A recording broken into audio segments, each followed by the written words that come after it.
इतने का काम कर रहा है, देश के साथ अन्याय कर रहे हैं, देश के लोगों के साथ अन्याय कर रहे हैं। उस अन्याय के खिलाफ न्याय दिलाने की बात हम लोग करते हैं। जो एक वर्ग विशेष को टारगेट करके उनके खिलाफ नफरत और घृणा फैलाई जा रही है, उनके साथ अन्याय किया जा रहा है, उनको न्याय दिलाने की बात हम करते हैं।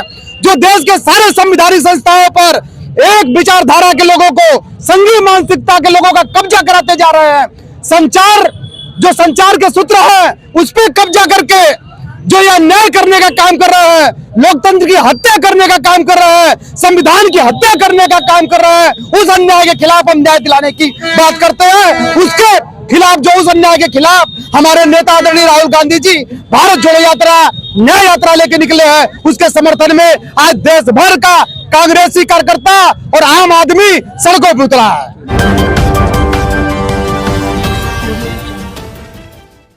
राहुल गांधी की मणिपुर से भारत जोड़ो यात्रा के समर्थन में कांग्रेस पार्टी के नेतृत्व में रविवार की शाम को मशाल जुलूस निकाला गया, जो आम घाट पार्क से प्रारंभ होकर गाजीपुर रेलवे स्टेशन पर समाप्त हुआ। मशाल जुलूस का मुख्य उद्देश्य कांग्रेस नेता सांसद राहुल गांधी के नेतृत्व में आज 14 जनवरी को मणिपुर से भारत जोड़ो यात्रा की शुरुआत हुई। इस अवसर पर गाजीपुर प्रभारी व प्रदेश उपाध्यक्ष राघवेंद्र सिंह ने कहा कि सरकार की अनदेखी से मणिपुर की हालत बद से बदतर हो गई। यूपी में भी भ्रष्टाचार, महिला अपराध कई गुना बढ़ गया है, बेरोजगारी, किसानों की तमाम समस्याएं हैं। राहुल गांधी मणिपुर से मुंबई तक भारत जोड़ो न्याय यात्रा पर निकले हैं। हम लोग भी गांधीवादी तरीके से मशाल जुलूस के साथ समर्थन कर रहे हैं और 2024 में सरकार को सत्ता से बाहर का रास्ता दिखाएंगे।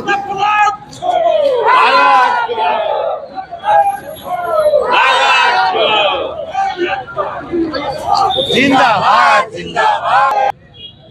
देश के युवाओं के, किसानों के, मजदूरों के, नौजवानों के, गरीबों के नेता माननीय राहुल गांधी जी, जो आप देखे होंगे पिछले साल कड़ाके की ठंड में भारत जोड़ो यात्रा पैदल 3500 किलोमीटर की यात्रा कर उन्होंने बताया कि नफरत छोड़ो, नफरत छोड़ने की बात उन्होंने कही थी। और आज पूरा मणिपुर से राहुल गांधी जी की 6500 किलोमीटर की यात्रा आज से शुरू हो रही है। उस यात्रा के समर्थन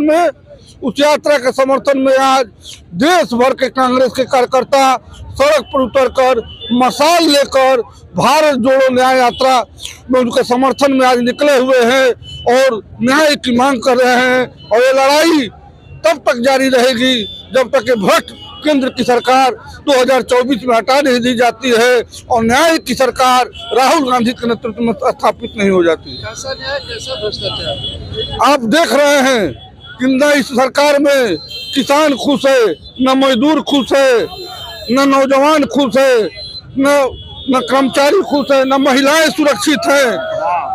आप महंगाई चरम सीमा पर है, हर लोग परेशान हैं। इस देश में भ्रष्टाचार का आलम यह है कि 2 उद्योगपति केवल खुश है, बाकी सारे लोग आज परेशान हैं इस अन्याय के खिलाफ कि हे मोदी, देश ने बनाया था कि तुम देश की जनता, मजदूर, गरीब, मजलूम, किसान, महिलाओं सबके बारे में सोचोगे। आज तुम कहाँ सोए हुए, उसको जगाने के लिए न्याय यात्रा निकली हुई है। ईवीएम को लेकर दिल्ली में लोग प्रोटेस्ट कर रहे हैं, उसमें कांग्रेस का उतना समर्थन नहीं मिल रहा है, किसी पार्टी का नहीं मिल रहा है, इसको लेके क्या कहेंगे? हम निश्चित रूप से ये जरूर ये कहेंगे कि अगर जो लोग प्रोटेस्ट कर रहे हैं तो चुनाव आयोग के उनके बात को संज्ञान में लेना चाहिए और जांच करानी चाहिए। देवेंद्र प्रताप सिंह, महासचिव उत्तर प्रदेश कांग्रेस कमेटी। ये न्याय यात्रा का क्या है उद्देश्य? इस न्याय यात्रा का जो उद्देश्य है, जो 2 करोड़ युवाओं को रोजगार देने की बात कह करके ये सरकार सत्ता में आई थी और युवाओं को रोजगार नहीं दिया, उनके साथ अन्याय किया, उन युवाओं को न्याय देने की बात है। जो किसानों की आमदनी दोगुनी करने की बात ये सरकार कह करके सत्ता में आई थी, उस किसानों को आमदनी दुगुनी नहीं की, उनके साथ अन्याय किया, उनको न्याय दिलाने की बात है।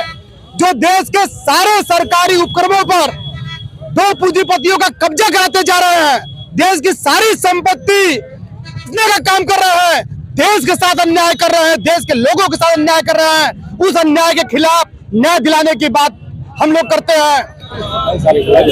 मोदी जी हमारे कहते थे कि बेटी पढ़ाओ बेटी बचाओ, लेकिन मोदी जी हम महिलाओं को सुरक्षित नहीं रख रहे हैं। मोदी जी के जितने विधायक सांसद है, महिला लड़कियों को आप देख ही रहे हैं कि बेचू की लड़की, बेचू में ITI कर रही थी लड़की, उसके साथ बलात्कार हुआ। हम महिला सुरक्षित नहीं है, अपनी बेटियों को पढ़ा नहीं पा रहे, अपनी बेटियों को रोजगार नहीं दिला पा रहे। बताइए कैसे हम महिला रह पाएंगे। और रहा सवाल कि राहुल गांधी जो पद यात्रा निकाले हैं, तो हम महिला अब चुप नहीं रहेंगे। सड़क से लेकर सदन तक हम लोग पद यात्रा करेंगे। इस न्याय यात्रा को लेकर हम इसलिए चले हैं कि हमको अब न्याय नहीं मिल रहा है, महिलाओं को न्याय नहीं मिल रहा है, बेरोजगारी एकदम बढ़ती जा रही है, एकदम महिला जो है कि लड़कियां हम स्कूल नहीं भेज पा रहे हैं। तो इस नाते जो है कि हमारा जो है न्याय पूरे भारत में न्याय नहीं मिल पा रहा है। हमारे राहुल गांधी जी जो चल रहे हैं, जो भारत जो न्याय यात्रा, इसमें हम लोग कदम खम से लेकर चलेंगे। वो जो 26 किलोमीटर चलेंगे तो हम लोग उनसे बढ़ चढ़ के लेके हिस्सा लेंगे और महिलाएं चुप नहीं बैठेंगी। इस मौके पर प्रदेश उपाध्यक्ष, प्रदेश महासचिव, प्रदेश सचिव प्रसाद हुसैन, AICC सदस्य रविकांत राय, पूर्व विधायक पशुपतिनाथ राय, आनंद राय, PCC सदस्य मार्कंडेय सिंह, लाल साहब यादव, जनक कुशवाहा, अजय श्रीवास्तव, आशुतोष गुप्ता, महबूब निशा, सुमन चौबे, व्रत भाई, राजीव सिंह, सीमा विश्वकर्मा, मनीष राय, माधव कृष्ण यादव, संदीप गुप्ता, अनुराग पांडे, अखिलेश यादव, सतीश उपाध्याय, जिला अध्यक्ष सुनील राम सहित काफ़ी संख्या में लोग जुलूस में शामिल रहे। टीम न्यूज़ टुडे 24 बने रहे ऐसी ताज़ा तरीन खबरों के लिए। नमस्कार।